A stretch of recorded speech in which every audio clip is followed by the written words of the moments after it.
السلام علیکم ورحمۃ اللہ وبرکاتہ۔ انسان کی زندگی کی حقیقت کیا ہے؟ آ کر نہائے اور نہا کر چل دیے۔ دنیا میں انسان کا قیام بہت مختصر وقت کے لیے ہے۔ آپ نے دیکھا ہوگا کہ جب مسلمانوں کے یہاں کوئی بچہ پیدا ہوتا ہے، اس کے دائیں کان میں اذان اور بائیں کان میں تکبیر پڑھی جاتی ہے۔ تکبیر جماعت سے پہلے ہوتی ہے۔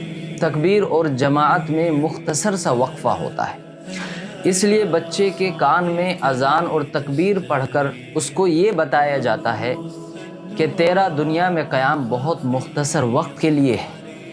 تیری اذان بھی ہو چکی اور تکبیر بھی پڑھی جا چکی اور اب جماعت ہونے والی ہے، اس لیے اب تیاری کر لے۔